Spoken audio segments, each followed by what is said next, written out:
is it's week 5 already. And it's probably my favorite week because I love cardiac. It's my forte.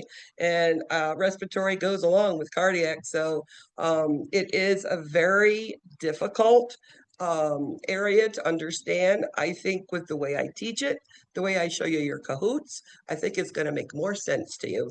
So I think the one area that nursing students get so frustrated with is the cardiac congenital defects. So I'm just going to give you the couple you need to know and why you need to know it. And I'm going to try to make it so that you can remember it, okay? All right, so today, week 5, we're going to be doing our first 2 chapters. You have a discussion question that's due, you have NCLEX questions that are due. And again, exam 2 is only on week 7. So next week again is going to be some more reviews for you. And then of course that exam there.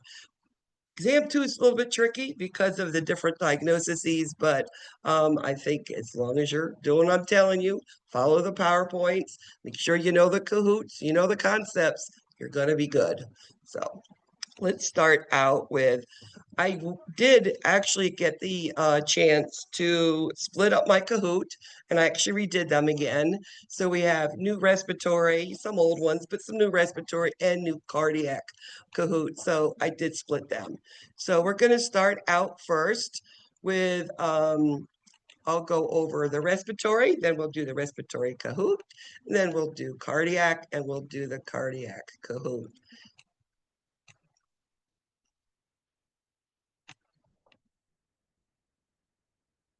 So the respiratory system. Remember, the respiratory system is all the oral pharynx. So that means ears and nose and throat, trachea, bronchus, along with the lungs. That's your lower sort of respiratory tract. And both of them can cause upper respiratories, whether it's nose dripping down on the trachea, which causes you to cough, all of that mucus and secretions, or if it's pneumonia, consolidation that requires some sort of treatment to get rid of it. Now, infants, when they're born, mommy gives them everything, all the good stuff. They have all of the maternal antigens, antibodies. They're going to be able to fight many diseases. But like anything, just like your red blood cells, it's going to die off quick, right? So we know that children are going to be becoming sicker when they initially get these diseases. And as they get older, they're not going to be, quote, as sick as they were when they were younger. Now, RSV is a virus. For you or me, it's called a just common cold, right? And that's what RSV is. It's a virus of upper respiratory. But in infants, because infants have a really hard time sucking, swallowing, and breathing, when you get RSV, you get a little nasal mucus. Now you can't breathe. And babies are obligatory nose breathers. So how are they going to, breathe, suck their bottle, suck their nipple, whatever they're eating, and, breathe? It's a hard thing. So RSV in children, we take seriously, especially if they have another underlying type of diagnosis like cystic fibrosis or even prematurity and having lungs that are already damaged. These are children that we must try to even prevent it. And there's another slide. We do have an immunization that we give monthly for only the first year of life, only the first year. And we could give it, it's called Synagist. And that helps children that can't tolerate that extra pressure of sucking, swallowing, and breathing and mucus in their nose. And they just can't with all the other conditions going on. We could give them this immunization to prevent them from having it. Usually viruses are the Haemophilus influenza. And this is one of those immunizations we give it that 2, 4, 6 months. As I was saying, those antigens are going to be dying off, what mommy gives you, right? So what do we do with newborns? Well, at 2, 4, 6 months, we are giving them how many immunizations, like 4 each time? It's a lot. And what we're doing is we're trying to take care of all of those big bad diseases, making sure that that child won't get it because they cannot handle it at this point in time because their bodies are just young and immature and don't have that immune system that they do need. So about 3 to 6 months, this is when it starts happening. You start seeing these little babies getting sick. It's part of it. As we get older, we're going to see that rate go really high. Well, toddlers and preschoolers are mostly in daycare, right?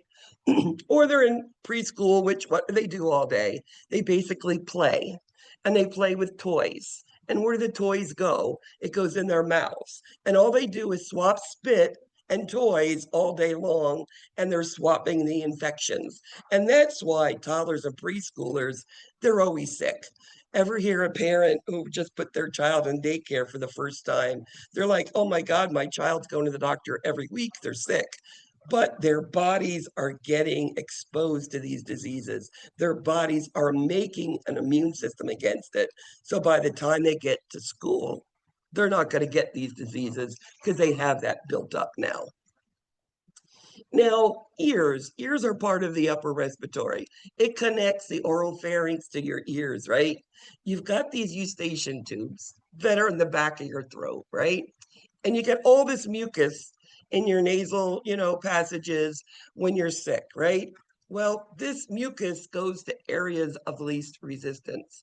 And those eustachian tubes on children are short, wide, and open. So mucus goes up into the ears, and that causes pressure and causes pain. What do you think nursing priority treatment on a child who comes to you complaining of an earache, otitis media? Well, the treatment's going to be an antibiotic, right? They're always going to be, it's always staph. It always will get an antibiotic, but it's going to take a day or so for that antibiotic to kick in, right? These children hurt. They're usually crying. They're holding their head and they hurt. They don't even want you to touch it. They don't want you to look at it. Always, when I hear a child with an otitis media, number one thing I'm going to do is medicate them. And I personally like giving ibuprofen as long as they're older than 6 months old. And I would give them that because there's like the anti-inflammatory in it. And I think there's a lot of swelling with ear pain. And I know children, when they hurt, when they're sick, they're not going to eat, they're not going to drink, they're not going to play, they're just going to be miserable, right? So I will give them ibuprofen. And within 30 minutes, that child's awake, smiling, wants a popsicle, everything is grand. And the doctor can come in and look at that ear because I've medicated the child and now they don't hurt. So priority, otitis media, pain, take care of the pain. Now, children who are sick, we know when they're sick, they are all of a sudden they stop eating and they stop drinking, they stop playing, and they don't want to do anything. And you're like, oh, something's wrong. And then when you go and you look, they have a fever, or sometimes they'll vomit once. Sometimes it's all respiratory. But if we can eliminate the pain, reduce the fever, get fluids into these children, they do much better. So our goal, if they're having problems breathing, make it easier, right? Let them rest. Let them, stop the spread to other children. Teach them hand washing, putting their face in their elbow in order to cough, right? All of these things are important. And as I said, you reduce the fever, the kid's going to feel better, and they're going to eat and drink, which is what you need to do. What do we do for any viral infection? Symptomatic care, right? What is symptomatic care? Fluids, antipyretics, and rest. Okay, whether it's a viral pneumonia or whether it's an upper respiratory, it's the same treatment. You're going to give something for the fever and you're going to have them rest and drinking fluids. A child with a fever down is going to drink and is going to be feeling better. Now, infectious mononucleosis is the kissing disease. This means it can be spread. It is a virus. It's a herpes-like Epstein-Barr virus. Now, if you know anything about Epstein-Barr, it's a virus that makes you overwhelming. You're tired. You can't move. You just feel exhausted. It's that extreme, extreme fatigue, all right? With mononucleosis, usually what happens, these children go into the doctor complaining of a sore throat, fever, and then like flu-like symptoms. They don't feel good. And the doctor looks at them, does a throat culture, strep, everything's negative. They go home 3 days later after doing Tylenol, fluids, and rest. They still feel horrible. They go back to the doctor. The doctor orders them an antibiotic just to say, well, let's just try. I don't know, but everything's negative, but let's try. 3 days later, they're in my emergency room and they want us to, what's going on? It's been a week. My child is still sick. So we look at the symptoms: sore throat, aches and pains. This is very symptomatic of mono. So what do we need to do? There's two things. We're going to do a CBC. And why do we do a CBC? We want to look at the white count. Is it a virus or bacteria? Is it elevated or is it normal? Very important thing there about white blood cell. And the other thing we're going to do is something called a mono spot test. And when it comes back positive, the child will be sent home with instructions. I had a little boy who was 9 years old, and I'll tell this story again, and it hurts me every time I say it. 9-year-old boy came in with his father one Saturday, and exactly the scenario I'd said. He had been to the doctors twice, was placed on antibiotics, came to us. What's going on? Help us. We did the blood. He was a monospot positive. He was sent home. The doctor talked to him, instructed him. I did my teaching, and I gave him written instructions home.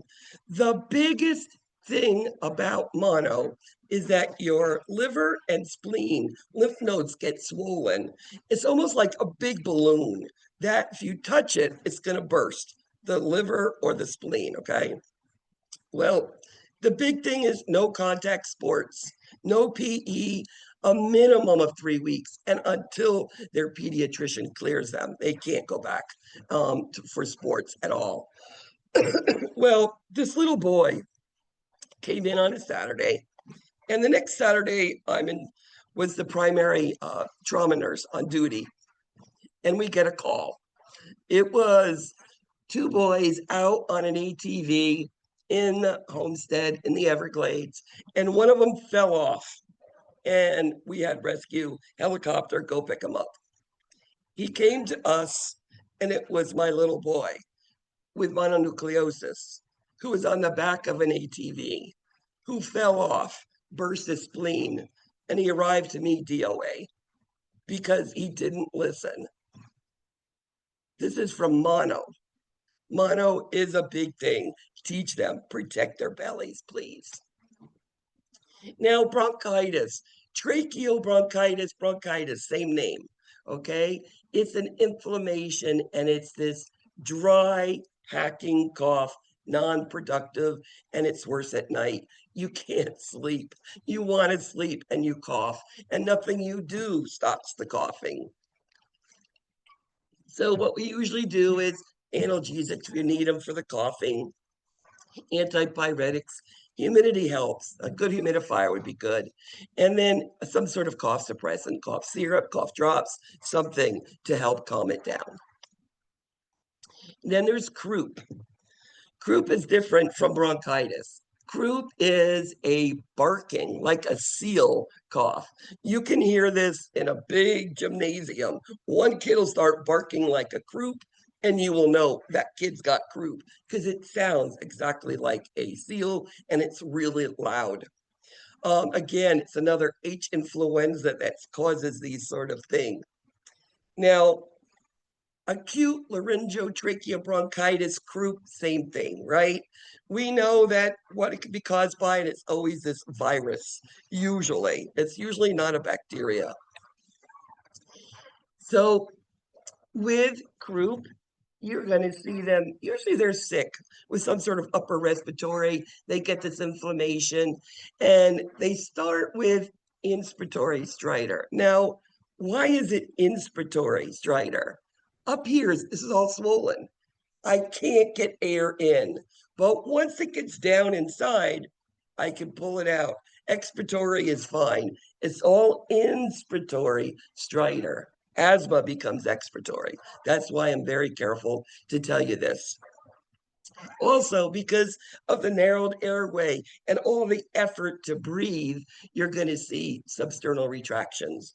And then if you let it go and you let this kid keep on coughing, the swelling will go on. You're going to end up with acute epiglottitis. Now, epiglottitis is when it gets to the point where the epiglottis covers the trachea and I can't get air into my lungs through the trachea, so I can't breathe.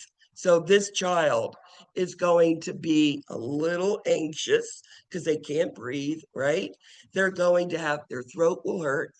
They're going to be probably a tripod position, like a little old COPD lady, right? Like try, oh, where can I breathe? Where can I find a space to get air in there? They're also going to be drooling. They can't swallow. It's all swollen in there. So with epiglottitis, airway is our big, big, big problem. And if you know it's epiglottitis, make sure you get someone to get an intubation tray or a tracheostomy tray at the bedside. Many of these don't turn back with epinephrine and steroids and humidity. It does not get to the point where the swelling is relieved good enough. And a lot of them end up with a trach, or if we can, intubate, but usually it's a tracheostomy because that epiglottis is covering my trachea. I can't get a tube in there. So again, it's managing the airway. Of course, hydration, if this is a long-term thing, orally IV, depending on patient condition, and that nebulized mist. Now, children with nebulized mist, like if it was a child this age of this picture, they're not going to want to go in like one of those tents where all of the moisture is.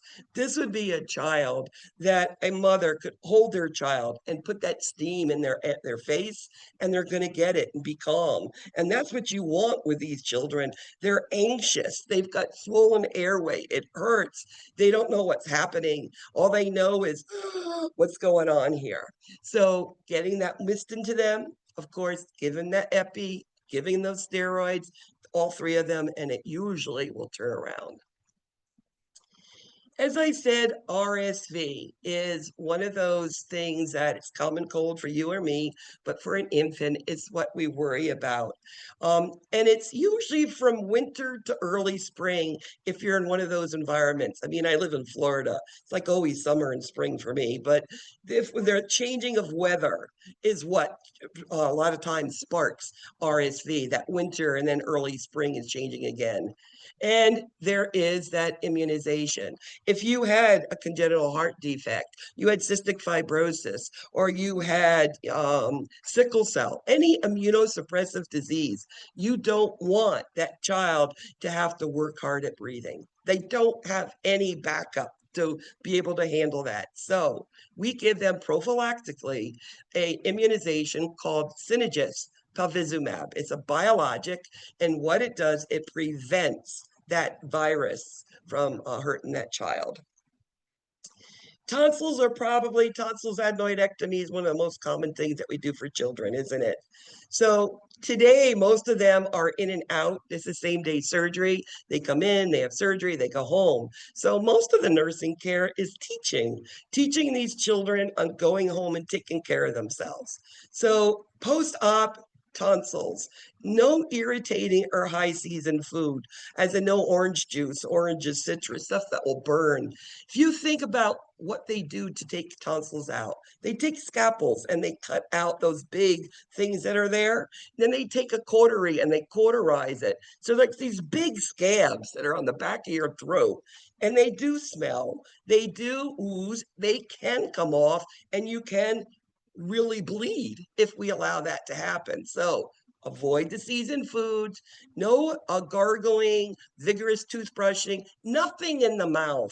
I mean, they can brush your teeth a little bit themselves, but nothing to the back. This needs to be keep safe, protecting that airway there.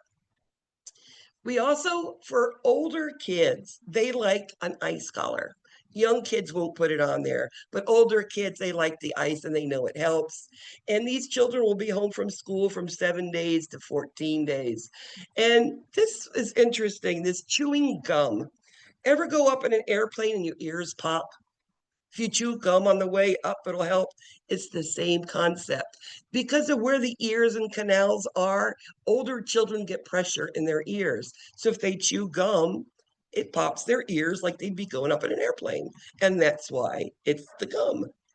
So as I said, there'll be some mouth odors. It's normal. But if it's too much, again, that should go back to the doctor. Now, pneumonias, there's all types of pneumonias, from aspiration pneumonia to any sort of lobar pneumonias, right?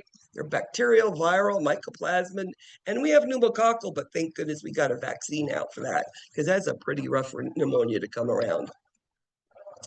Aspiration pneumonia could be done two ways. Inhaling something, we used to use baby powder. In the newborn ICUs, I used to go to the little place, little, equipment room, and I'd have powder, and oh, I just loved the smell of it and powder up my babies. We don't do that anymore. How many kids' lungs did I hurt by this powder sprinkling? It's what we call learning, right? So we learned that, gee, that really wasn't a good idea. So I don't use powder anymore as much as I love the smell of it. I just don't because of the inhalation of it. The other way of aspiration is feeding. These kids, if we overfeed, if we don't burp them, we don't sit them up, they're going to aspirate. Aspiration pneumonia is very common with children. So again, it's burping them and sitting them up after and not overfeeding. What do children do with their mouths? And the answer is everything, everything in the mouth. They explore the worlds in their mouth. The most common thing I have seen in my career of children putting in their mouth and swallowing and getting stuck is a quarter. Not a dime or a penny. It's the biggest one. It's the quarter. And it gets stuck just like that picture. My 9-year-old grandson did that last year as I was teaching this part of this section. I'm like, Max, what are you doing? Trying to be part of my class? Anyway, it gets stuck and it hurts. Usually they're able to breathe, but it hurts in there. Do you know how they get that out? It used to be a bronchoscopy, up to the OR, knock them out, and pull it out. They don't do that anymore. They take a Foley catheter with a balloon on the end. A surgeon has that child sitting on his lap, puts that catheter down below where that quarter or whatever the foreign body is, blows the balloon up, sits them forward and tells them to cough. And he pulls at the same time. And they vomit and cough at the same time. And the quarter goes on the floor. And I tell the child, whoever gets the quarter first gets to keep it. So I go look like I'm going to get it. And the kid, of course, goes right on the floor and grabs it. What have I done? I've distracted the child from the feat of getting it out. All he knows is that there's a quarter and I'm going to get it. It's mine. Pertussis, there's a vaccination for it. Nobody should get it, right? Well, not everybody gets immunized. The people don't believe in it for whatever reason, and it does bring it back. And I know just even a couple of years back, we had a big breakout in Broward County with pertussis. Again, it's respiratory, highly, highly, highly contagious, and there is vaccines, and hopefully most people will get them. Smoke injury can happen, and smoke injury is just giving them 100% oxygen. Now, remember, their lungs have been hurt. You got smoke in there. It's hurt the lungs. They've been burned, basically. So give them 100% oxygen and rest. Tobacco smoke is a big deal with children. It causes ear infections, one of the big things. It also increases SIDS death. Anybody smoking next to them. So we should not. Cystic fibrosis. It's a condition that affects 3 of your body systems. First of all, it's your skin. It excretes salt, sodium out your skin. If you have a child Or you have a patient who has cystic fibrosis. If you tell them to lick their skin, they're going to taste salt. And they're losing salt like crazy. So that's telling you you're never going to hold a salt shaker on a cystic fibrosis kid because they're losing it like crazy. The other thing that they get is mucus in their lungs. They like build up these big petri dishes of mucus and it grows bacteria. They are always on IV, PICC line, even nebulized antibiotics because of these lung infections. It's quite insane how much they get infections, even being as careful as you can, washing equipment after every day, every night, but still it does happen. And then the third thing is there's mucus and there's a lack of an enzyme in the small intestines that digests fat. So if you can't digest fat, you're missing the biggest calorie of all your food groups. I mean, fats have 9 grams, 9 calories per gram. Protein and carbs are only 4. So you see, that's a lot of calories. This child's not getting it. So they're going to be losing all the grease, as in foul smelling, greasy stools, right? Their lungs are going to be sounding junky all the time, and they're going to taste like salt. So, how do we diagnose cystic fibrosis? Well, many times today we know if a child has suspicion of being with cystic fibrosis. They do these all when mommy's pregnant with mom and dad. But let's say it didn't. At birth, there is 3 different conditions that happen where a baby does not move their bowels immediately after being born, the first 24 to 36 hours. One of the conditions we will test for is cystic fibrosis. The other one is hypothyroidism, and the other one is something called a Hirschsprung's, and those are in the next couple of weeks, okay? But how do we diagnose cystic fibrosis? All we do is a sweat test. We want to measure the salt in the skin, and that is definitive testing for it. So treatment, I've already mentioned them all. Antibiotics for the chest, medicines to help the lungs clear all that stuff out of there. Also, we're going to be giving that pancreatic medicine that we need in order to be able to help with the fat digestion. And we're going to be giving it with every meal and snack, not an hour before, not an hour after, with the meal. They're going to be taking it. Some of them are little capsules you can open and they're little tiny little beads. Those things you cannot crunch up, but you can take the beads and put it on a little food to give to the child. That you can do. Another thing you can have is something in a powdered form. And this one, you have to rinse your mouth, just like some of the adult MDIs that we use for preventing bronchospasms, the Symbicort, Advair, Brio, those, you have to rinse your mouth from that powder. Same concept. We got to save the enamel on our teeth. And the third thing about this that we always forget, and I see it a lot actually in the children with seizures, is we forget to increase the doses as they grow older, or they forget to do it. And that has breakthrough seizures. I've seen it there. But also with cystic fibrosis, it means you're not getting the calories. This child's going to be losing weight, probably what you would see. So with cystic fibrosis, it's keeping the airways open. It is physical activity. They say swimming is probably one of the best exercises. Think about holding your breath going underwater. Your lungs, it's a positive PEEP in there, right? It opens up and keeps your lungs moving. So that's why swimming would be a great thing. And again, with all of this, good technique, good hand washing, cleaning our instruments every night, the mask, the tubing for all of those CPT things, those things help prevent. The other thing is we're losing fat, even with this pancreatase type enzymes. So we need to place these children on high protein, high calorie, low fat. All right. And this gives them the calorie that they do need. One of the things that can happen because of cystic fibrosis, because it is the pancreas that is being deficient, right? What else does the pancreas do? Has to do with diabetes, right? So diabetes is a result that can happen in a child that has cystic fibrosis. So we might be checking hemoglobin A1Cs or spot testing glucose, right? Those are things that might be because of it.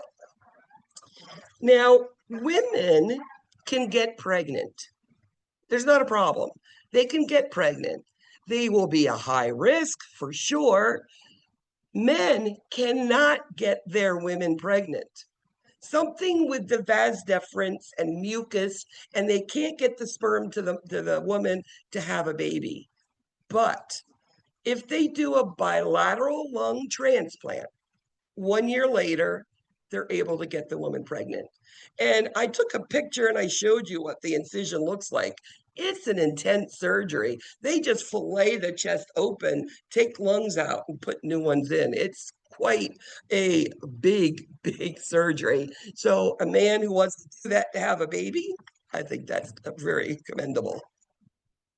Sleep apnea, you think about adults, you don't think about children, do you? Well, they have it and they will have it, and we treat it the same way. Sleep study, take out the adenoids, tonsils, that's one of the big ones that we do for, and they might have to be put on CPAP, that little machine to go to sleep at night. And it will help them rest. So they're not going to be, these children at school tired because they are not able to sleep because they have sleep apnea.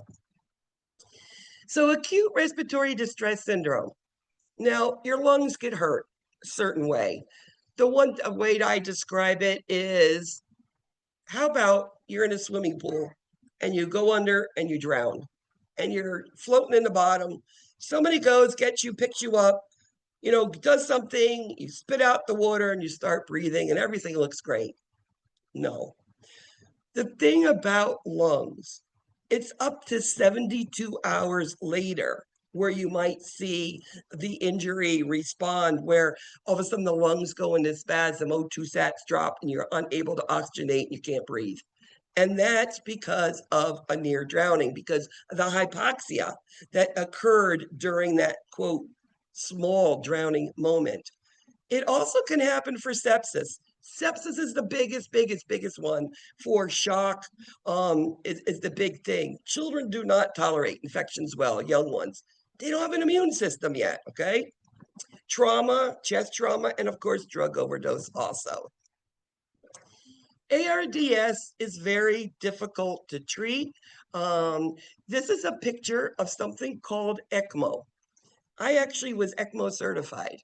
And what it is, it's like a heart-lung machine, but it doesn't have cardiac output. It takes blood out, oxygenates it, and it puts it back into the child so that the lungs can rest. And we can do respiratory treatments and suctioning and all that, get the lungs good, but we're getting oxygen in because of the machine. So we put it on and then we slowly wean it off, and it works actually really well. Every exam will have a question on something with CPR. What's your one-man CPR? What's two-man CPR? What do you do first? Something that I want you to always go back and look at, okay? It's going to be on your HESI, it's going to be on your NCLEX. Just be aware of that. The other thing with CPR is, don't forget the parents. Many a times, and I work night shift, 23 years of my career. I love night shift. I love the autonomy of it. I could be my own little boss, and I love that. But parents, during this time, they're exhausted. Their baby is sick. They're going through a code situation. Make sure either they're in there holding their child's hand, because you wouldn't want them to die without that mother in there holding that hand, right?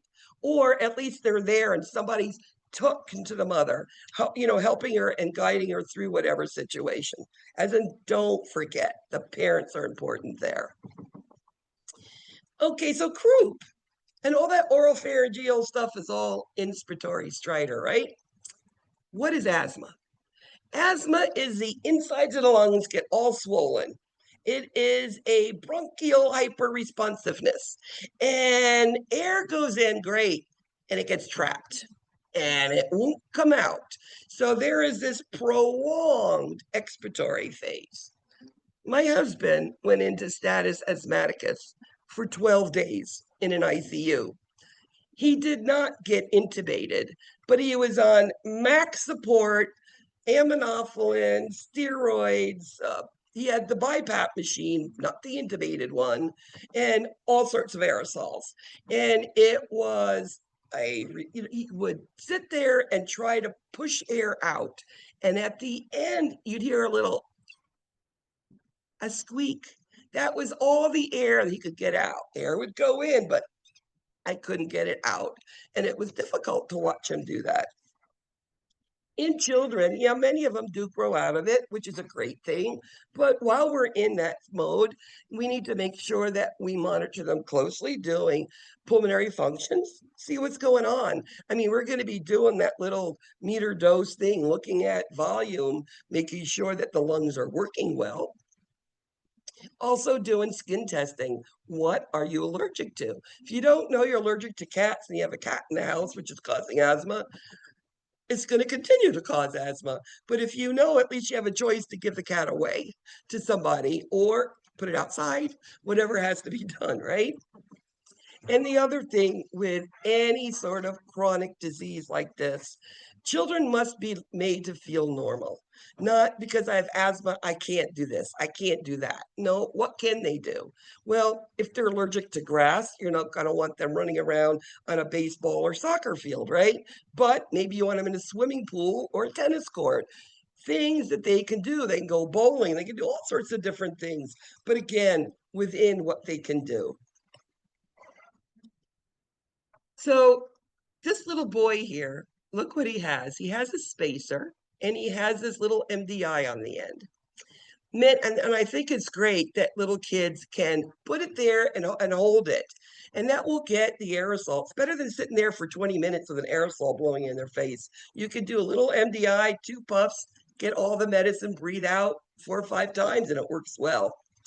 Now, if you get a child in that's still wheezing, who said they're using their MDI inhaler, you're going to ask them, how did you do it? Show me how you give it yourself. Giving an extra is not going to hurt them. I want to know, are you really getting that puff that's going in? Many of them times it's like chewing gum and walking. They can't. So you push it and they can't breathe in at the same time. So I would give them that spacer, that yellow tube thing with the mask. And that will put all the medicine in that little spacer. They breathe in and out. And guess what? They get all their medicine. So that's the way it should work. That's the first thing I'll ask any child in asthma. How are you doing your aerosols? Show me. And that probably has saved a couple kids from more than what they could have gotten if somebody hadn't checked that. We give corticosteroids in acute situations for sure. And we know the whole thing is to prevent. Status asthmaticus is what my husband did, which means he was in and out of not breathing for a long time. And the goal was to just improve his ventilation. And again, he had every pharmacological, everything he could do. But probably the most beneficial thing was me talking him down. You know, you can talk people down. And even children, if they're going into a status, put them on mommy's lap. Let mommy hold them, daddy held them, the brother, whoever he want, wherever they're more comfortable and more relaxed, that's where that child should be. Because just having them calmer can prevent future asthmatic type attacks. Oh, and now we get to do a cahoots. You ready?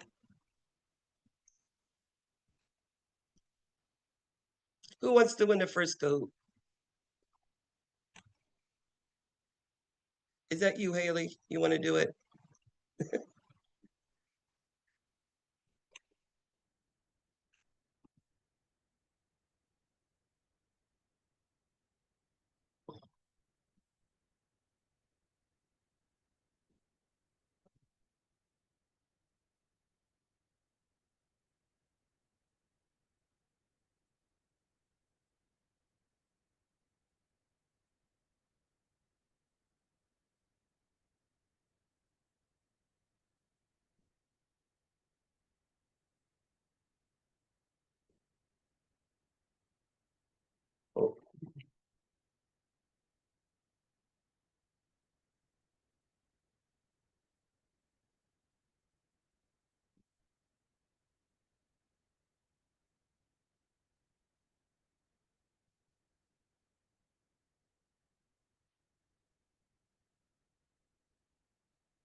All right, let's get going. Respiratory.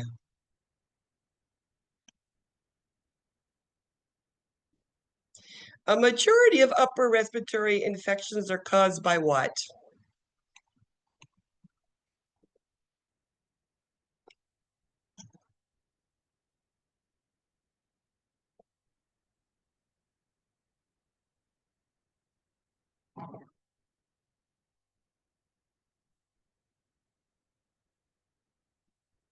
So, respiratory infections by far are always viruses. You go to the doctor, your kid's sick, got a fever, runny nose, cough, all juicy.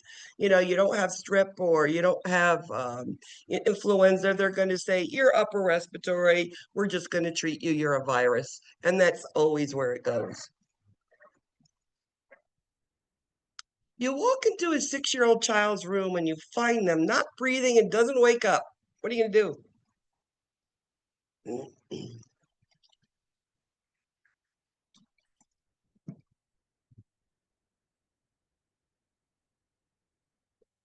So you're in a unwitnessed CPR, you're alone in a room. What do you do first? You're going to start compressions. That's what you first do. Years ago, it was the breaths first, but they feel that the compressions get the oxygen around. There's enough oxygen in the body. You don't have to do 2 breaths. That's going to be the second round. A multi.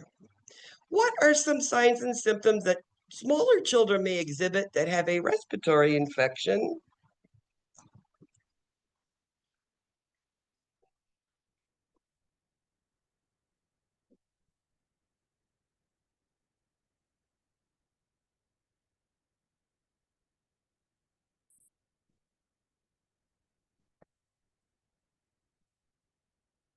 Okay, with children, it could be a little bit of everything. I mean, the first thing always is a poor appetite. You might then find a fever and they might vomit, they might tummy ache. So little aches and pains and stuff are very common in children. But when they stop eating and drinking, that's my first telltale sign. Multi. What do you look for when assessing respiratory function?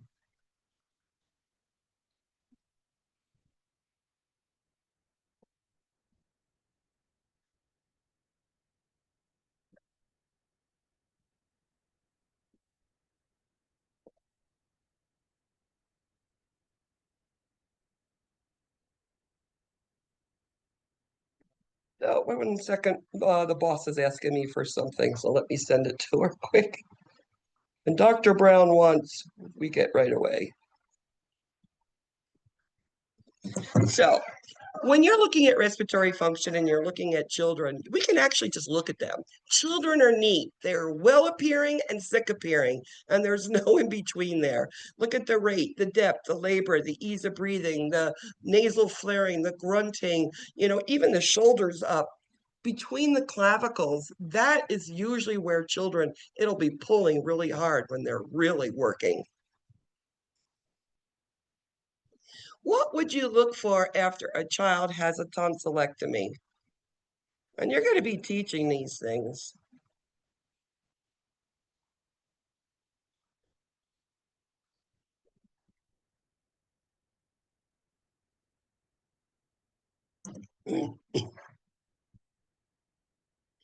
So when you have a tonsillectomy, one of the things that you're going to be looking for, it's swallowing, because remember, the back of the throat, they've cut the skin off, they've cauterized it, and the chance of bleeding is great.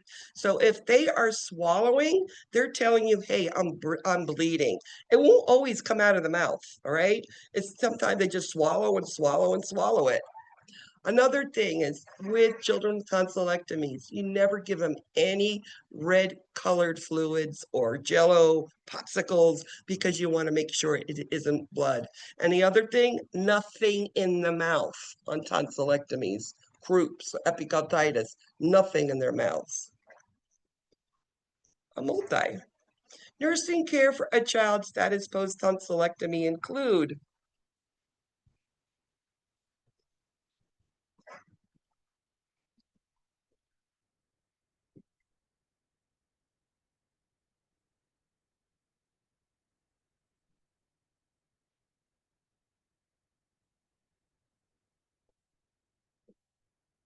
So with children and tonsillectomies, I mean, you're going to be giving them their pain medicine. Years ago they used to give some codeine syrup, but they found kids were getting overdosed on it, and they found just acetaminophen was perfect enough. So that's all they're going to order these days. Again, no spicy foods because it burns and it could create bleeding. Ice bag if the child wants it. It works well, but not the smaller kids. They're not going to want it.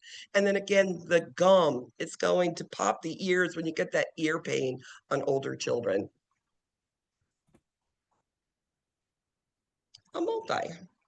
What signs and symptoms would you see in a child with otitis media?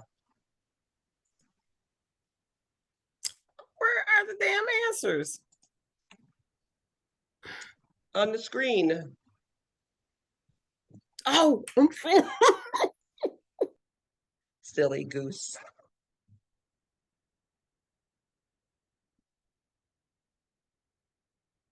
So with otitis media, it's the ear pain. And as I said, that's your priority treatment. Treat the pain. That's always going to be with otitis media.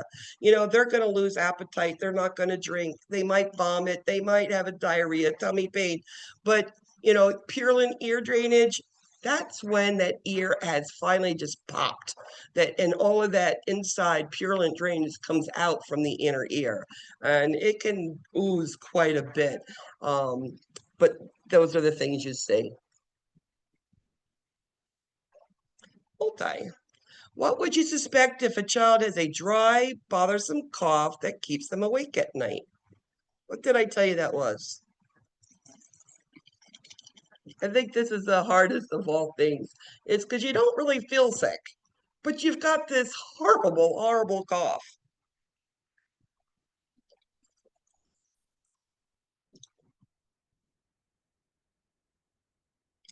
It's called tracheal bronchitis or bronchitis. It's the same thing.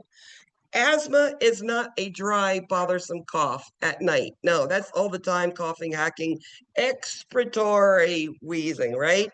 And it's not pneumonia. That is just a loose cough. That's just mucus in your lower of your lungs, in the bases, usually. The monthly immunization for RSV is what?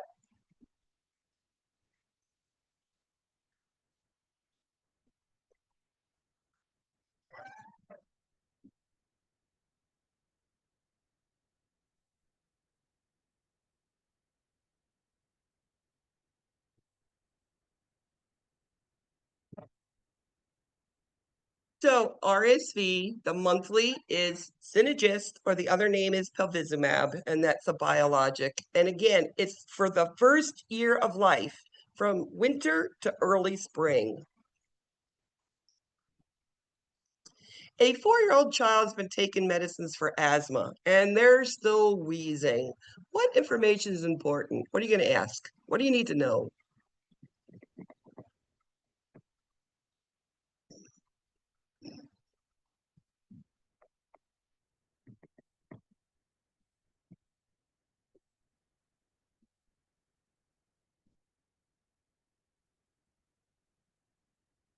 So again, a child's been having asthma. They've been taking their meds. Show me. I want to see it first, especially if you're still wheezing, before I up the treatment and give you more. Maybe you didn't need it because you didn't get the medicine in the first place.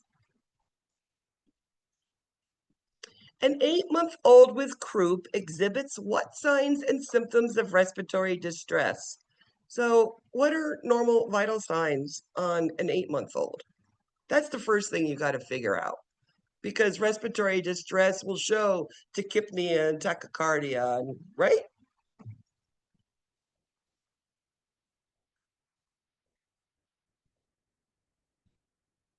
So respiratory rate of 25 is pretty normal. So is a heart rate of 108. So that's not it. Abdominal breathing, well, it could be, but that's sort of normal with that child. A pulse of 100 is not elevated, so it's not that. We're not in any distress. A pulse ox greater than 92% is okay on children. So 95 is great. So here we go. Substernal retractions and restlessness. I'm becoming hypoxic. Yes. Signs and symptoms of asthma include all except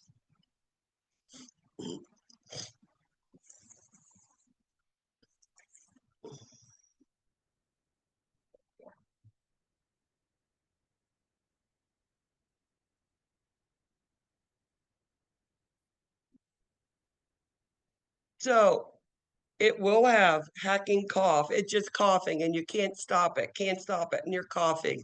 And you're going to have expiratory wheezing, prolonged expiratory phase. And of course, you're short of breath. And the retractions and all that goes with it, okay? So remember, asthma is all about that expiratory phase. It's expiratory stridor. It's prolonged. It's I can't get the air out. It's trapped. And remember the oropharynx, like the croup, epiglottitis, that's all inspiratory. I can't get air over that swelling in my neck. What should you not do to children diagnosed with croup and epiglottitis?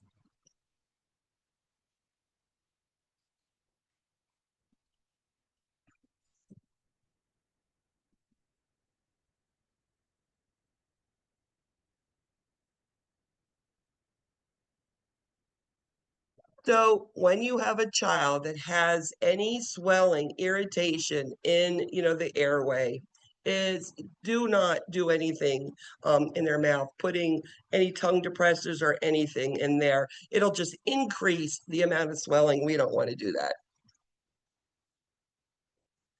Nursing interventions with a patient with epiglottitis would include, what's your biggest concern about epiglottitis? Just wheel them right in. We just put them in your room.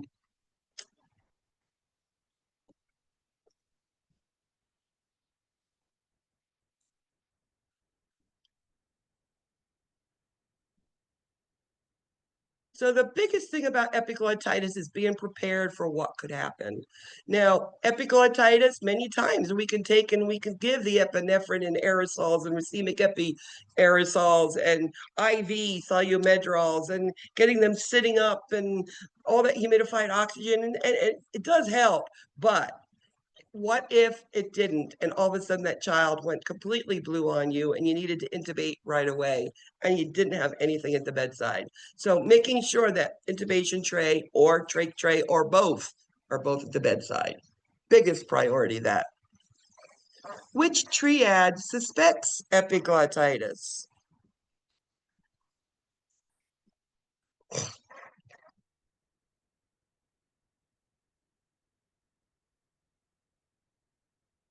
Excuse me.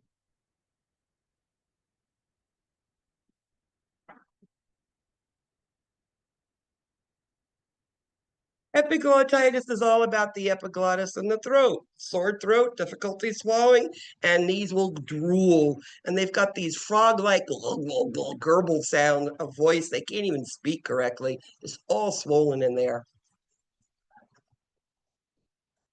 A multi. Treatment for infectious mononucleosis.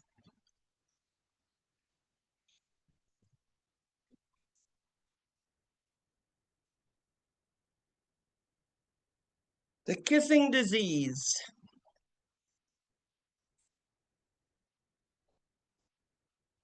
Remember, it is an Epstein-Barr-like virus that causes it, so no antibiotics. Mono, the biggest thing is the swollen lymph nodes, which is your spleen and your liver. It's no contact sports. That means protect that abdomen and don't be like that little boy who came to my ear.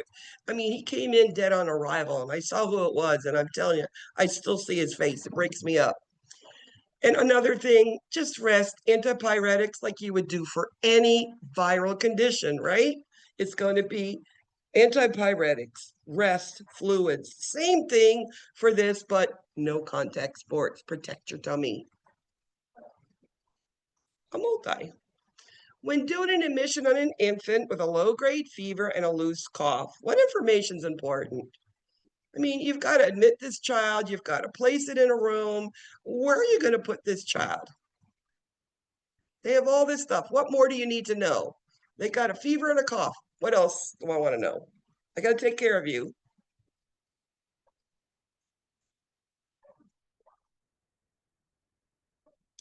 So APGARs at birth aren't important at this point. What I want to know is immunization status.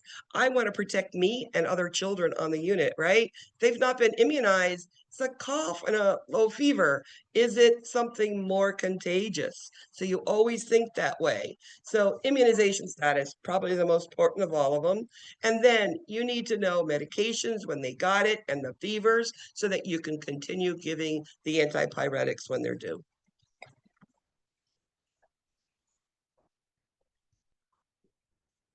How is cystic fibrosis identified?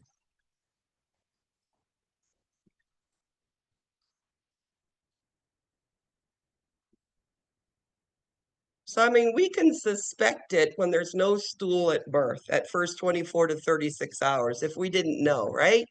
But all right, they had no stool. What are you going to do to prove that it is cystic fibrosis? You're going to be doing the sweat test, right?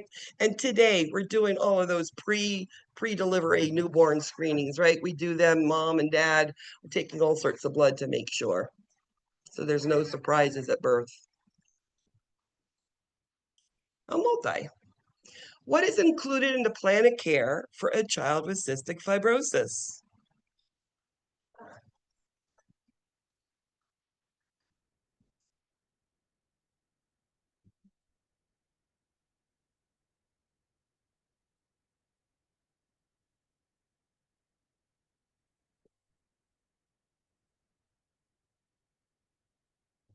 So cystic fibrosis, we know it's going to be aggressive CPT for the lungs, making sure we're good, cleaning equipment and doing it as ordered. Pancreatic enzymes with meals, making sure that we're trying to get as much fat out of that meal as we can. High protein, high carbohydrates, and please give me a high sodium diet. Give me salt shaker because I'm losing sodium through my skin, okay? They need the salt. What medication would you hold for an infant that is vomiting and vital signs are 98, 88, 32? What is that telling you? Vomiting and vital signs. What's it telling you? It's an infant.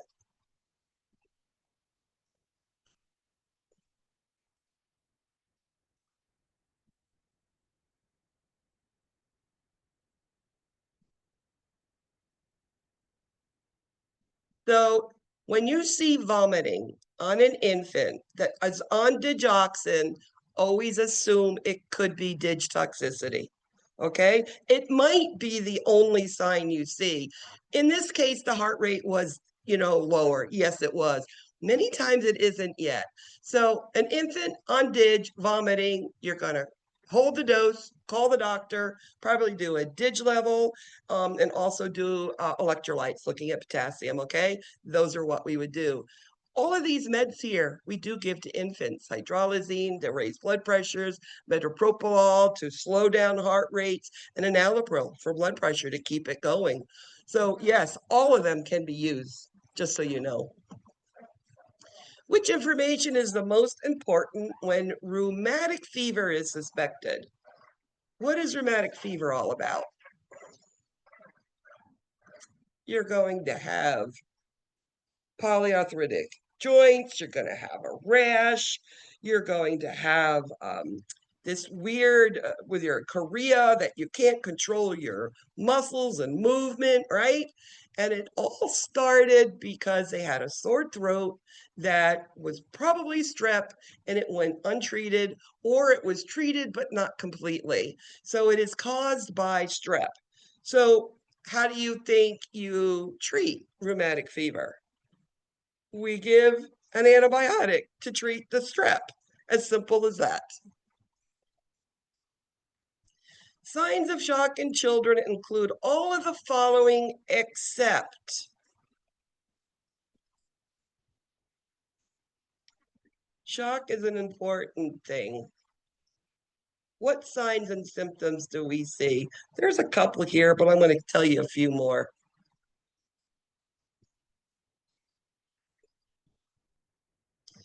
So you are going to see in shock, tachycardia, hypotension, poor capillary refill, decreased urinary output, altered mental status, all of them is what you're going to see with a child that is going into shock. Hypertension, no. Blood pressure is going to be low. Can't get any blood around. Which of the following is the most common cause of shock in infants and children?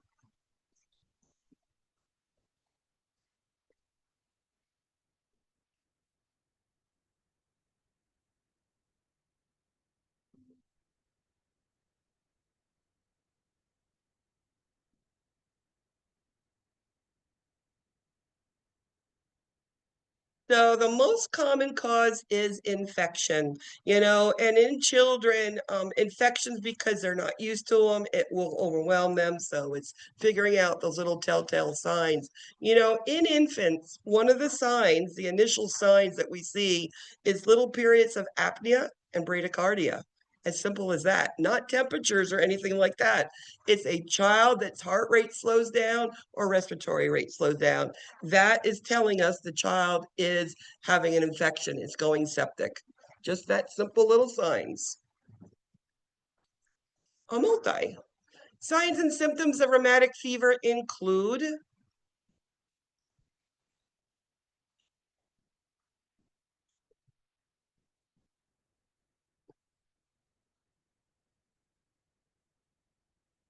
and remember, rheumatic fever, the one thing it does attack and will not be reversed is when it attacks the heart valve muscle, the mitral valve. If it gets the mitral valve and damages it, treating it, everything else is going to go away. The polyarthritis, the rash, the nodules, all of that goes away. The chorea goes away. But if the valve has been damaged, it will be damaged. They're going to medically treat it, or they might have to surgically replace it. A child just had abdominal surgery and cannot cough well enough to expectorate secretions. What's your priority? You want this kid to cough. What's your priority? They're going to fill up their lungs. They're going to have all of these complications.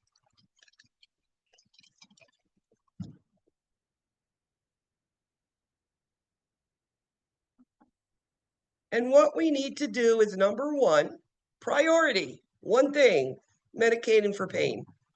Once you medicate them for pain, they'll be able to deep breathe, they'll be able to cough, they'll be able to get out of bed, they'll be able to ambulate easier and not in pain, okay? It's medicate them. That's your priority. An infant of 3 months has a fever of 1036. What would you medicate an infant with?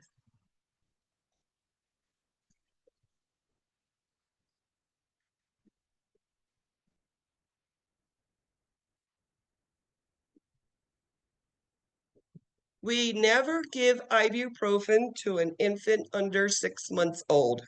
There's something with platelet coagulopathy, bleeding cascade thing. We do not give ibuprofen until they're 6 months old. They only get acetaminophen for the first 6 months, okay? Multi. A critically ill child is on bed rest. What can a nurse do to prevent complications? You think children don't get sick and they don't have prolonged hospitalizations and bed rests. And oh, yes, they do. They can be really sick and get all of those side effects and complications that an adult would have. They can get foot drop and they can get decubitus and they can, get their lungs full of fluid, et cetera, et cetera. So preventing complications is so important. That turning, positioning, keeping them dry, using pillows and blankets to pull them over.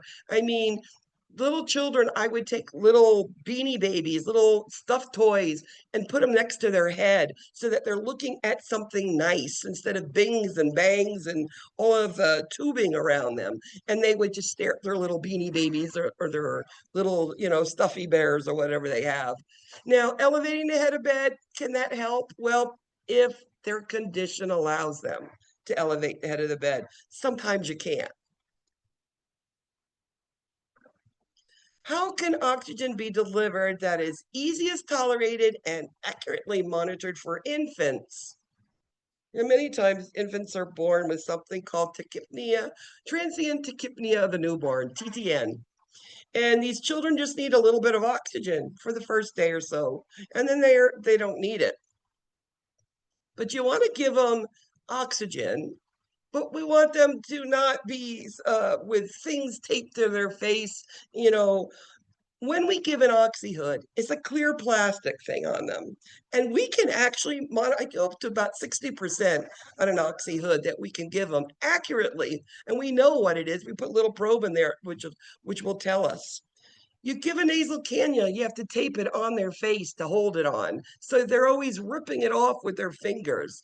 And blow by tickles them, and it's not accurate. Okay? It's just a blow by. And endotracheal tubes is not tolerated. I've been intubated. Endotracheal tubes are not fun. You feel like you're gagging on them and can't breathe, even though I know I should have been able to. It's not a nice thing at all. Another multi. What procedure are used to keep the lungs open with a child with cystic fibrosis?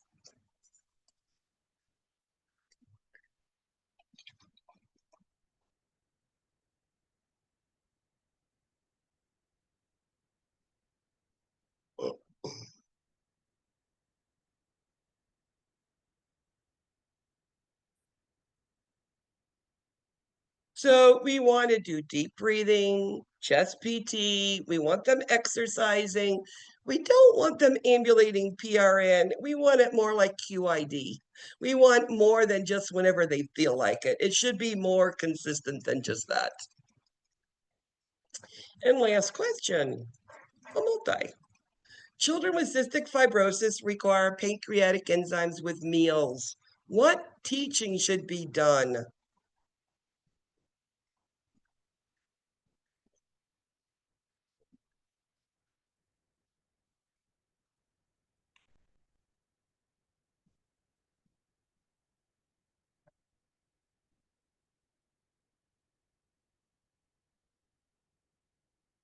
So take them right before the meals, sprinkle it on if you need to. If it's the powder, rinse their mouth.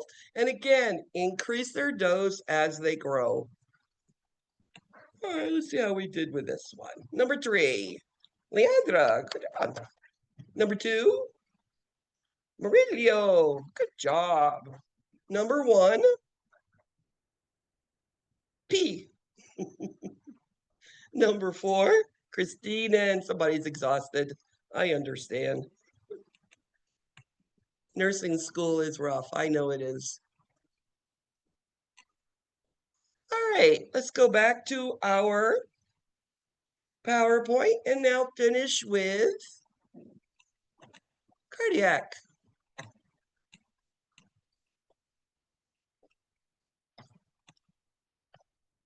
All right, cardiovascular dysfunction. I know this is probably a scary area for most of you with cardiac. What I want you to think about is you have a heart and you have all of these tubes, the vessels, right? Think of a heart as a hose where it pumps blood, water out. And if it's kinked anywhere, where does blood go? And that's why you have to know your anatomy. So, hearts. We have hearts that are born normally every day. It's amazing. More are not born with some irregularity. There's so much that goes on. And we know we've got those acquired diseases, and a lot of those are viral, autoimmune things, and usually those end up with things like transplants. Now, this picture is of the heart. I want you to go back and review the anatomy of the heart. Know that the blood comes out of the right side, the pressure's really high off the left side, goes all through the body, down to the toes, comes all the way up, and just gets back to the right side of the heart with very low pressure. So you can see the left side's got low pressure, the right side's got high pressure. Now, one of the conditions I'm going to teach you about, and think about this as a hose, a garden hose. So off the left ventricle, that it pumps, and blood goes up over the aortic arch and comes down the aorta, right? What if there was a kink in the hose coming off the heart? That means there's a kink, it's narrowed. That means blood can't go down to the toes. What would you see? This is called coarctation of the aorta. I actually found one in my career. I'm really excited that I could be able to say I did that because they're hard to really diagnose. These children, because there's a kink in the hose and blood can't go down, you're going to have no pulses or very decreased pulses in the feet, dorsalis pedis, tibial, or your popliteal, your femoral. They're all going to be decreased. But where's that blood going? It can't go down, so it goes back. And if you look at those three things that go up, blood's going to go up to the head more, up to the upper extremities. Your lower extremities, no pulses. Upper extremities, going to be bounding pulses because it's extra blood flowing up there. Another thing, once you feel no pulses in the feet or such minimal ones you can barely feel it, go get a blood pressure cuff. Do a 4-extremity blood pressure, looking at the upper blood pressures against the lower blood pressures. Well, blood is not going down, so blood pressure is going to be lower. And it's going up is where all the extra blood is going, back into the left ventricle, goes back up into the lungs and fills the lungs up with fluids. And that's what happens with a coarctation of the aorta. Upper extremities are high blood pressures. Lower extremities are low blood pressures. So that's coarctation. You're going to see it again. They love that one. Now, I actually had a girl who was a coarctation who came in. She was actually 3 months old by the time she got back to us. She had been in and out of hospitals. They couldn't figure out what's going on. And finally, she got to us and she exhibited all of these things. Poor feeding, tachycardic, tachypnic. She was not gaining weight. She had no tolerance for anything. And of course, she's not getting nutrition, inadequate oxygen perfusion, leading to activity intolerance, resulting in diminished energy to breastfeed. So they're not eating. So cognitively, this child wasn't there either. So these things, this history, what did we do? Well, first you look at the child and see what the kid looks like and what they sound like, right? Sometimes you can hear murmurs. VSDs are big, loud murmurs. I mean, they're just loud in there, not the normal chikum, chikum, chikum, right? It's the whole ventricle is like they're connected. So there's no, septum in the middle. So you hear, and that you might see. Sometimes even just putting your hand on the chest, you can feel the vibration on some of them. Checking out what does the chest look like, the heart look like, what are the heart rate, is it high, is it low? I've seen children with low heart rates, and I actually saw one at 18 months that got a pacemaker. It was a tiny itsy bitsy little one, but they did get a pacemaker. So they come in with all of these things. We've looked at them, done our visual assessment. We need to do an echocardiogram. The echocardiogram is going to show us what's happening. And once we see anything, any suspicion, that child's going to be sent for a cardiac catheterization. And that's going to be that definitive diagnostic tool to figure out what congenital defect that this child has. So getting a child to a cardiac cath, most of them are little infants, and we usually feed them up to 2 hours before they go to their caths. So it's not really much pre-op type thing. It's when they come back from the procedure that we really need to look at them closely. First thing you're going to look at is the dressing where they did the cardiac cath. They put in 2 big catheters in the right femoral artery and the right femoral vein. And when they pull it out, it takes a lot to stop that bleeding, right? And then on that jostling in the bed or whatever the crib they're in, it could jostle it and create that clot to move, and this child could bleed. Therefore, the biggest risk is hemorrhaging from that catheter site. So first of all, check that dressing. Now, what if you see it's bleeding? Take your 2 fingers and put it right above where you see it. And then we could take the dressing off and look right at the holes, what's going on with it. Now, we're also going to be looking at pulses and document if they're decreased. What do they sound like? You had 2 big catheters in there. They'll probably be slightly decreased. What does the toes look like? Are they cold, right? And then intake output. And we're going to be doing blood glucoses. Now, a lot of times these children have gotten too much glucose in fluid or not enough. So blood glucoses are very important with children. We can see them go up and down with stress, especially with newborns. So blood glucose on arrival is important to see where are we starting at. Now, congenital heart defects, the most common of all is your ventricular septal defect. Many of them will close by themselves, and many don't. The hospital I worked at actually devised something called a helix device, and it's something they put in, it's like 2 saucers. You put one through one side of the hole, and the other side stays here.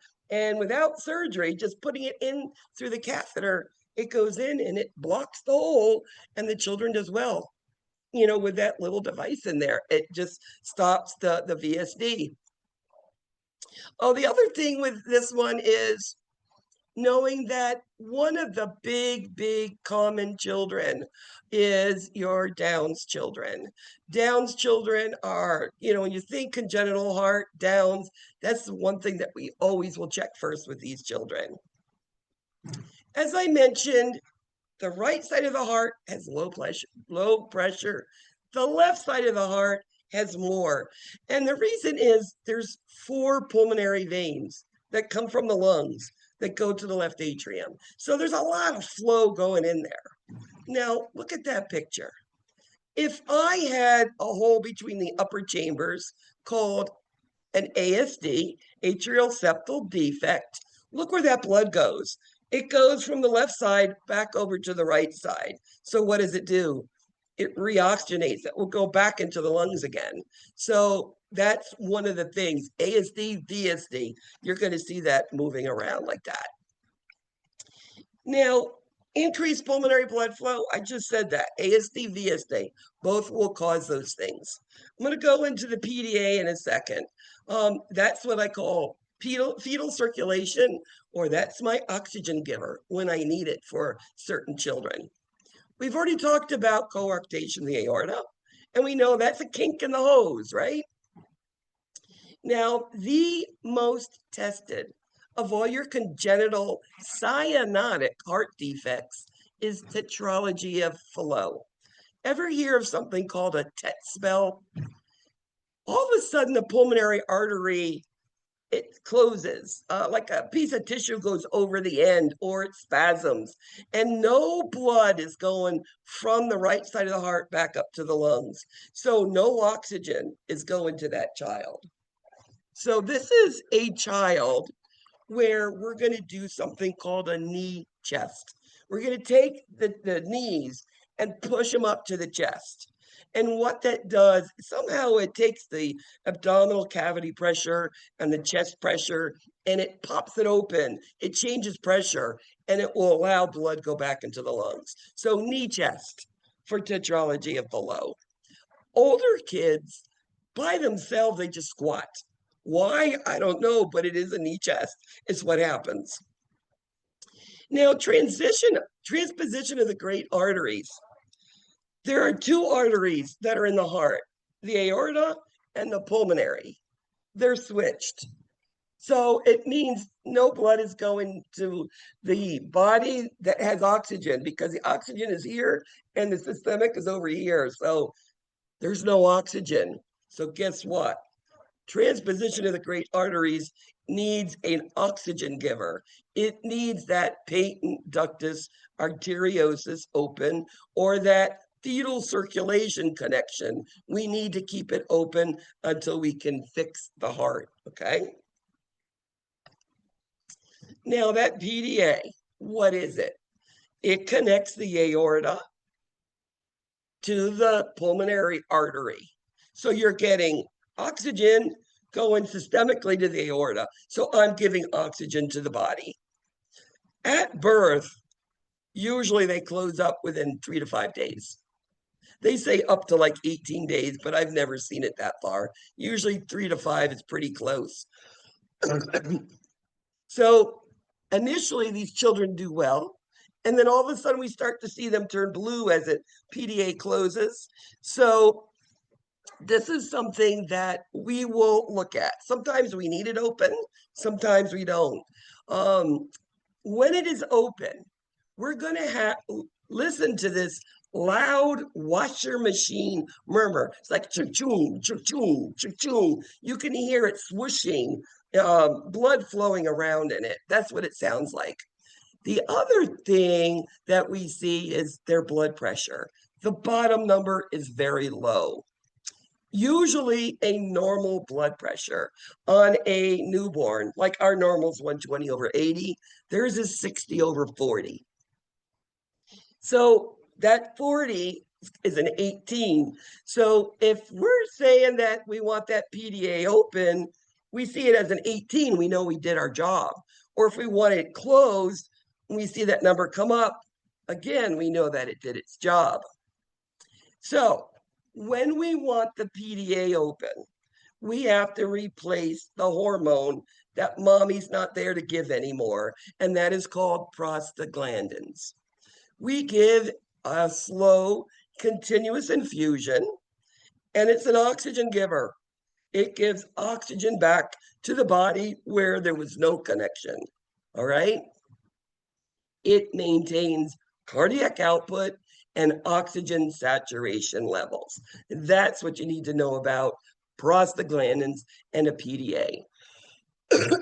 Now, sometimes babies are born, and for whatever reason, we don't need the PDA, but it keeps open. We see that a lot in the real premature infants. So if it doesn't close by itself, the first thing we'll try is a medical treatment. And what we do is we give indomethacin or Indocin. It is actually an NSAID, and it's actually IV, and we give 3 doses. The interesting thing, and I used to like to give the Indocin to these children because I'd be listening for that murmur to disappear. And I'd be watching my blood pressure, watching the bottom number come back to normal. And then I know it's working. We went over those. They're just extra pictures for you there. Now, congestive heart failure. You got a child. Let's say it's the coarctation, right? All of the blood's gone and it's up into the lungs, and we're just full of fluids, and I just can't breathe with all this fluids there. It could be right-sided, left-sided. Coarctation's the left side, but it could be anything. The heart is not working. The lungs are full of fluids. So what do we need to do? Well, we need to improve that cardiac function as quick as we can. Get slower and strengthen that force of contraction. Let that heart beat as best it can. And then, as I said, congestive failure, you're full of fluids. So we're going to be given some sort of diuretic. We're going to be getting rid of all that fluids there. And if they need oxygen, we'll be giving them a little bit of oxygen. One of the things with congestive heart failure is that we can, because we do daily weights on every newborn infant. We just do. It's just part of what nurses like doing. We weigh children. But the reason why we do it in the cardiac unit is because an increase in weight is going to show us a little bit too much of an increase. Could be that they're gaining fluid and that we need to monitor their lungs, make sure they don't go into full-blown congestive failure. Now, one of the drugs we could give is digoxin, right? So I mentioned it before on that cahoots, but it's just like an adult getting it. You're going to do an apical pulse for 1 minute, check their electrolytes, you make sure the potassium is normal, and a dig level. As I said, vomiting may be all you see. Now, with this congestive failure, we're going to give digoxin. We're going to give medications, make the heart work better. So we're going to be maintaining nutrition. How do we do that? How are we going to maintain nutrition on a child full of fluid who can't breathe well? Well, if they still can eat, we'll feed them that way, but we're not more than 30 minutes per any feed. And what we'll do is increase calories in the formula to make sure they're getting less fluid, they're getting all the nutrition they need with the calories. So that's some of the ways we do it. And of course, sitting them up when they're done so they can rest. Now, hypoxemia happens in congenital heart defects. There's one heart defect, is a hypoplastic left heart. It is probably the most severe of all the congenital cyanotic heart diseases. And many of these children never have an O2 sat over 90. At birth, it could be at 65, and we're okay with that. We would prefer lower ones than higher ones for a lot of big reasons that you don't need to know yet. But these children are very hypoxic, right? So what happens when you're hypoxic? Your body says, hey, there's not enough oxygen here. So let me produce more red blood cells. And those red blood cells are going to get oxygen, and it's going to give me oxygen I need. But there's no more oxygen. So your body keeps producing red blood cells. That is called polycythemia. Cardiac children normally have a hemoglobin hematocrit really high. 18 and 54 is not uncommon. The older kids will get clubbing. It takes a while. You don't see that in the young ones. So children, again, and family always talk. I mean, I have to tell you, working in many different places in my career, I think the cardiac parents were probably the most anxious and most willing to learn about anything and everything that you would teach to them. So again, planning to get them home, because it's going to be a lifelong, some of these with their conditions. We did cardiac cath. Endocarditis, it's usually an infection, requires antibiotics, and needs prophylactic before different procedures like dentists. Rheumatic fever, we talked about it a little bit with the cahoots, and it's due to a strep infection that wasn't treated completely. So how do we treat it? We treat the strep infection. So the only thing we can't treat is that if that valve is damaged, the mitral valve is going to need medical or surgical repair. They can have high cholesterols. We just started monitoring that not too long ago. And cardiac dysrhythmias, high, low, irregular, they have it. I've already mentioned the Brady one. And then pulmonary artery hypertension. When your lungs are stiff and they're trying to protect themselves and they're not letting oxygen and carbon dioxide move, this is a child that will get short of breath with a little bit of exercise, with chest pain. And there's all sorts of medicines we use for that. Cardiomyopathy, usually it's due to a virus, and the heart muscle gets big and swollen and floppy and doesn't work right. And they'll be coming in and getting different, what called tune-ups, but it comes down to the point where they need to get a heart.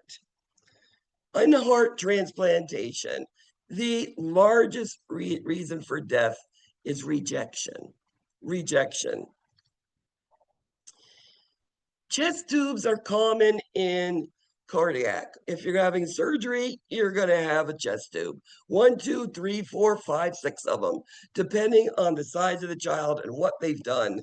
Now, in children, when we're doing any procedure to them for whatever reason, know that pain control is important, number one, and to be honest that it's going to hurt, but you'll do everything possible to make it as little as possible. Okay. It does burn. I worked in adult cardiac ICUs where at 6 in the morning, the residents used to come around and pull all the chest tubes on the adults where I worked. So the adults told me that that chest tube, when it comes out, it burns. So I know for sure that we need to tell these children and be honest. But it does, it goes away actually pretty quickly. And always get down on their developmental level so they can understand what you're trying to tell them. We test for hypertension. We used to not do blood pressures under the age of 5. And now we're doing them younger and younger. It's actually helping children that have hypertension that maybe they had some sort of renal condition that could have happened, renal failure because of hypertension. So we're more alert to that today. Kawasaki disease. This is an interesting disease, and it's a virus type thing. It's a systemic vascularitis. It is a child that comes in and you have big red eyes. You've got cracked lips, big red strawberry tongue. The palms of your hands, the sole of your feet are cracked or blistered. And this child, and sometimes you'll see the swollen glands. It's hard to diagnose. Usually infection disease has to come down and do the final say that, yeah, this is Kawasaki. So what do? Well, what we do is we give intravenous gamma globulins, IVIG, which means we're going to boost the child's own immune system. But because of the itis, vascular itis, and the possibility of having coronary artery aneurysms, we give them high dose aspirin. This is the only time you give aspirin to a child. But why do we give aspirin? Because of the maybe little microemboli. So it prevents clots, and that's the reason for it. There's other literature that says to give them Coumadin, but we give aspirin to our kids. We know COVID. We don't have to tell you more about that. We all lived through it.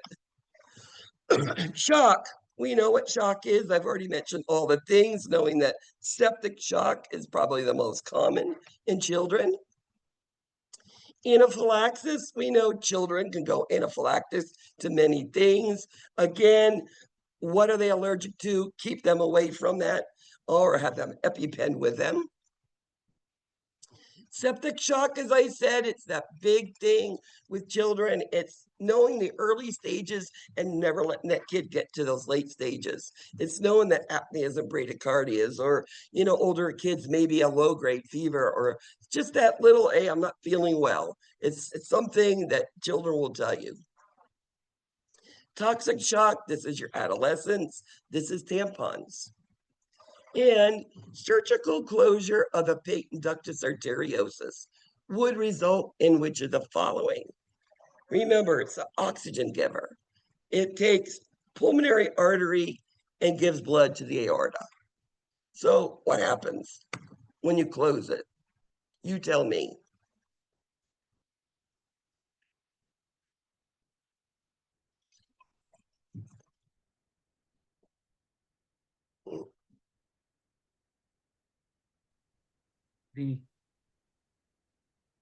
It prevents the return of oxygenated blood back to the lungs because the aorta now is not connected back to the lungs. Okay, so you don't have that mixing, the extra mixing going on again. We got another Kahoot.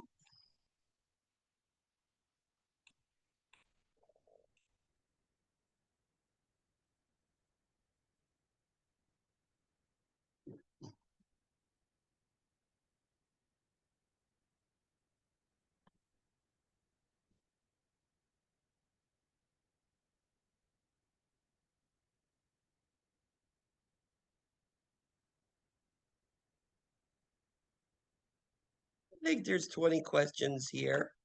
I didn't go crazy on cardiac because it's more heavily hit in the respiratory, just to let you know. But if you see prostaglandins, indomethacin, PDA, tetralogy, you're going to see that. Whatever you've seen, you're going to see again.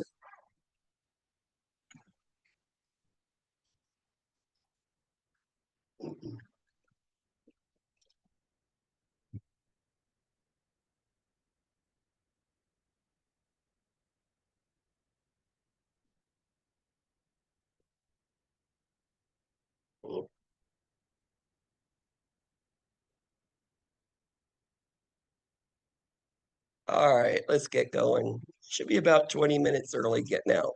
Perfect. And I know you all are tired. Why would a child with tetralogy of Fallot not gain weight at the normal rate? Remember, this is the biggest congenital heart defect, the biggest, most common, and it's the biggest tested on too. So inadequate oxygenation leads to decreased energy to feed. They're not feeding, they're not gaining weight, and probably cognitively, they're not where they need to be. All the above. What is the treatment for Kawasaki disease? Systemic vascularitis, and our concern is maybe coronary artery aneurysms. I'm telling you, these are the biggest, reddest eyes you will ever see when you see a real Kawasaki. It's just not like they're red because they're red from smoke or anything. They're red from the inside out. So, treatment, aspirin and IVIG. We want to give them immunobodies. We want to build up their own system. And aspirin, we want to get their blood thin. We want to prevent the clots. Another multi. A clinical manifestation of Kawasaki disease is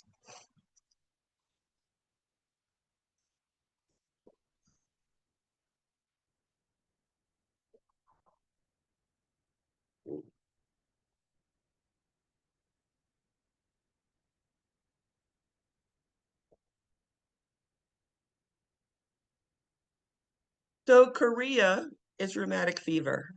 Okay, that's the one thing that it will get confused at which diagnosis, which symptoms goes to where. Kawasaki is the red eyes, the cracked lips, the blistered tongue, and it's the hands and the palms of the feet. Okay.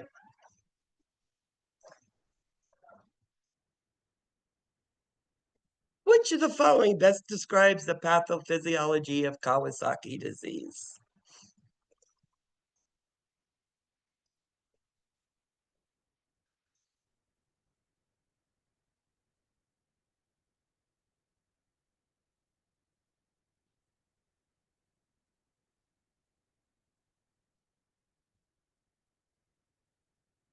Again, multi-system vascularitis, inflammation of the vessels, and we're worried about that coronary artery and aneurysms. Multi. Why do you give aspirin to that child with Kawasaki? I think I've said it at least 4 times, maybe 5. But there's one more reason. What is aspirin? It's an NSAID, right? What's NSAIDs good for? That's the way you need to think about these questions to rule things out here. So there is no pain with Kawasaki, so it's not for that. The NSAID part is anti-inflammatory, absolutely, but it's to prevent clots. That's the big thing, to thin the blood. That's the real big reason, but anti-inflammatory works also. An abnormal hole between the right and left atrium is called what?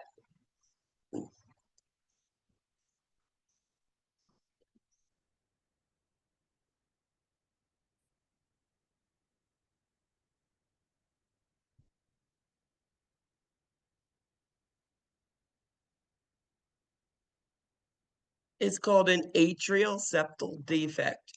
What is an abnormal hole between the right and left ventricle?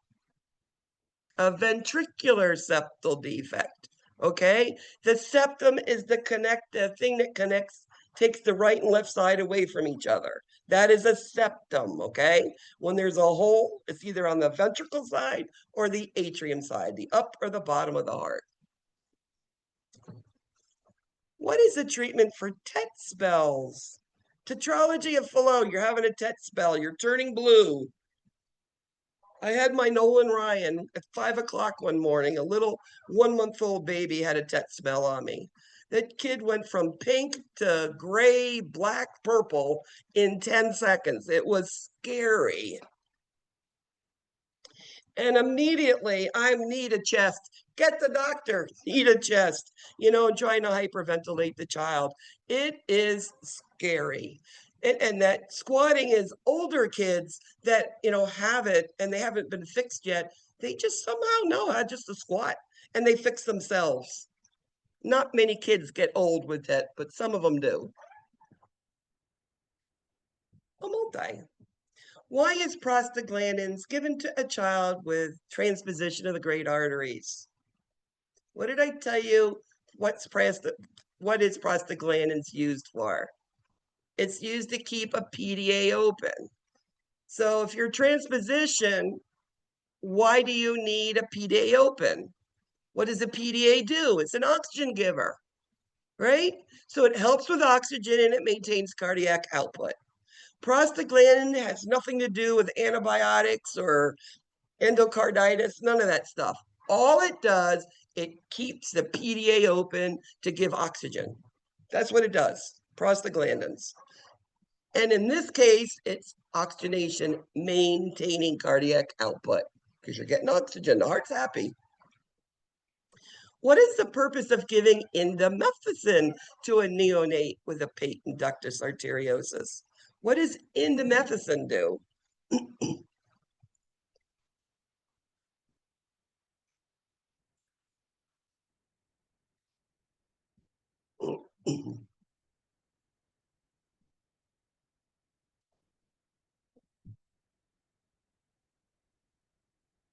So it closes the PDA. Now, to stimulate prostaglandins, prostaglandins is something that mom produces. It's a hormone. So you can't stimulate prostaglandins, okay? They're either there or not. So you either put it on artificially, that you want that oxygen giver, or it just goes away, all right? Indomethacin is for that child, for some reason, it doesn't close. So it stops prostaglandins from coming, closes that PDA. Transposition of the great arteries.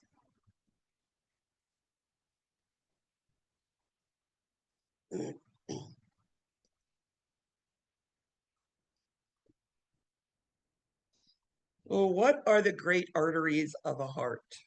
We have a pulmonary artery and we have an aorta. So what is transposition? It is the pulmonary artery and the aorta are switched. Excellent. Thank you. Good job. When measuring blood pressure on 4 extremities of a child with coarctation of the aorta, what would you expect? You got a kink in the hose going to the feet. That's what coarctation is. And that's the way you need to remember it. A kink in the hose, and I can't get blood down to the feet. And where does it go? It goes back, goes into the heart, fills up the lungs. So you're going to see lower in the legs, higher in the arms. Okay, because you can't get blood down, it's going to have low blood pressure. And because the extra blood has to go up, you're going to have, and the upper is going to be high with bounding pulses.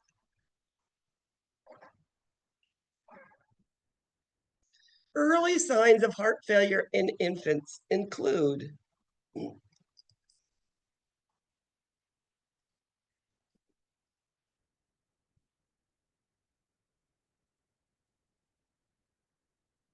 so you're in heart failure, your heart muscle's not working, your lungs are filling up with fluid. What are you going to see?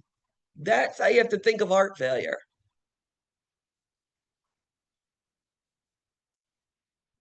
So my heart is failing. I don't have energy. I'm not going to be able to eat. It's that poor feeding and sweating is a big sign that you see with these children because they're working so hard just to breathe because they're all of their lungs are full of fluid and there's no area for oxygen to get to the body, and they're like, I can't eat, I don't have energy, and sweating. They'd be tachycardic, they'd be tachypnic, right? They would be having retractions, and you would hear like the lungs are full of fluid.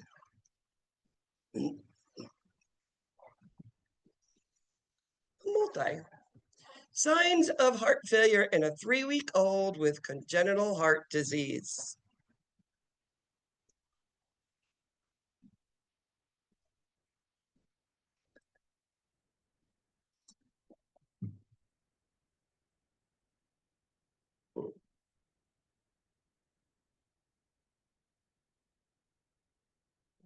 So you have heart failure and you have a child with congenital heart disease.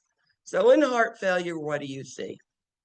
You're going to see a child who's full of fluid, wherever. They're going to be full of fluid. They're going to have weight gain. That's why we do daily weights, because we see too much of a weight gain. We need to look at the lungs to make sure they don't get too full. And you are fighting against the heart that's not working well. They're going to be hypotensive because I have no output. My heart doesn't beat properly. There's no output at all going on. Tachypnea, tachycardia, blood's not going to get to the feet, so it's going to be cool extremities, okay? I put it in a nutshell for you in that one. Multi. Feeding the infant with heart failure. They still have to eat, but they're in failure. So do they have the energy to eat?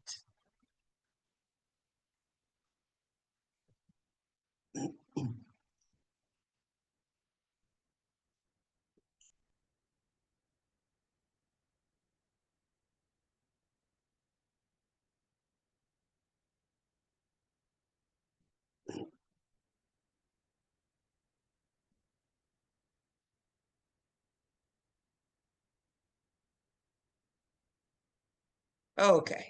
First of all, we're going to try to feed this child in 30 minutes. We do smaller quantities, and we are going to concentrate that formula from 20 calories per ounce, which is a normal thing. We consider breast milk also 20 calories per ounce. We can put stuff, breast milk fortifier, we can increase calories there. Also, we can get formula, which we can increase the calories to 30 calories per ounce. So you're getting 1.5 times the amount with just a smaller amount of liquid, which is what they need. It goes down easier. You want them sitting up so they can breathe easier. They're struggling. Their lungs are full of fluid. They're tachypnic. They're diaphoretic. They could be vomiting. Absolutely. And then if we can't get the food in, we can lavage feed it because nutrition. You don't have nutrition. Cognitively, the child's not going to be where they need to be. So nutrition is important, even if they have heart failure. So 30 minutes max, smaller feeds, concentrate it, and lavage it if we need to. After a heart transplant, what's the leading reason children die?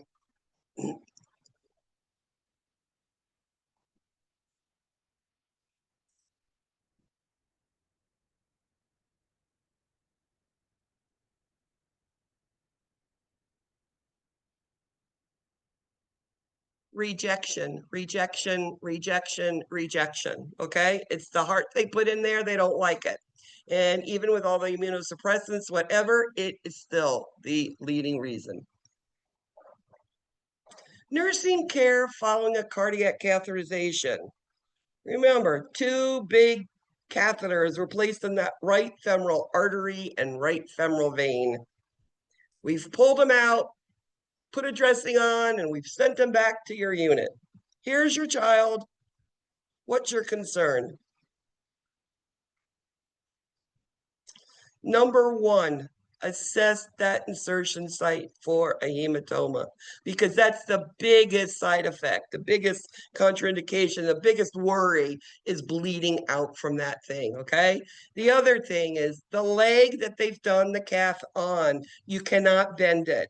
They don't want that clot to pop off and for it to bleed. So bed rest 24 hours post cardiac cath, okay? Keep the leg straight. You can elevate the head of the bed slowly. And again, you're going to be checking that insertion site, that dressing. Where's the patent ductus arteriosus? What does what to who? Remember, oxygen giver. Always think of that. PDA, patent ductus arteriosus. That's my oxygen giver. How do I work it?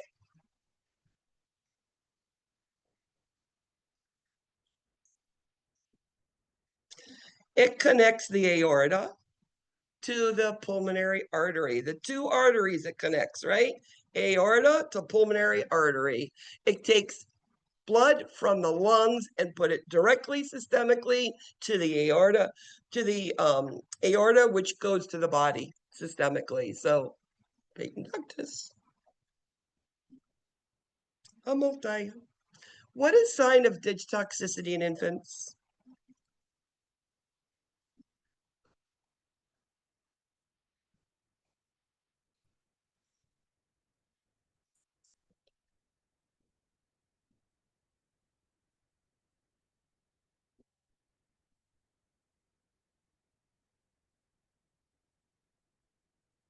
Nausea, vomiting is number one.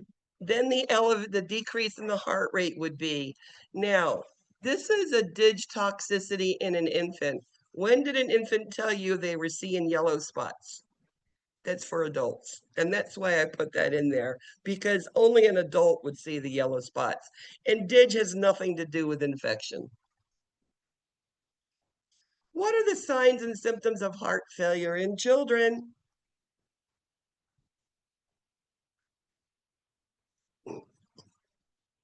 And you could add on 4 more different symptoms there, couldn't you? Get tired easy, tachypnic, tachycardic, retracting, right? All of the everything. It's fluids being accumulated. That's why children are weighed every day, looking for those quick increases in weight that shouldn't be there. We're definitely looking for that fluid. We want to make sure it's not filling up those lungs. And yes, the shortness of breath, heart palpitations, all of that. Which medication is commonly used to relieve infundibular spasm during TET spells? Just think a medicine for TET. What do you think we need to use? TET spell. This child is not breathing. The pulmonary artery is covered. No blood is getting there. What do you think needs to be done to help? And number one, let's give them some morphine. Okay? And then let's put them on digoxin. Those two are your drugs that we would use at one point. Morphine, it calms them down and relaxes them, and maybe relaxes that pulmonary artery and allows the blood to start flowing. And then, of course, digoxin is slower and strengthening the force of contraction, which helps prevent it. And last question, key to preventing post-op complications? What's the key? One thing. How do you prevent them?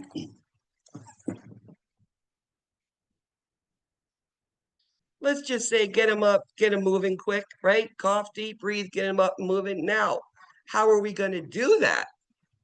Give them something for pain so they can get up and do the early ambulation and get moving. All right, let's see how we did. Number 3, Jazz. Good job, Jazz. Number 2, drum roll, Leandria. Good job. Number 1, Marilio. Good job. Somebody likes cardiac. An Idjbin and a Queenie. All right, guys. We made it through today. I didn't do too bad with the timing, letting you out pretty good. Know that next week, yes, you have another quiz, and yes, it's going to be on this information. It'll be more on respiratory than cardiac, but if you know those couple little things that I really emphasize, you're going to be okay. So don't feel bad about that. You're going to be okay with cardiac, trust me. Any questions on anybody? Good night. Remember to send in your diagnoses, please. I need to approve them. Give me something I don't know. I want to read something new, please. Thank you, Prof. My pleasure. Thank you.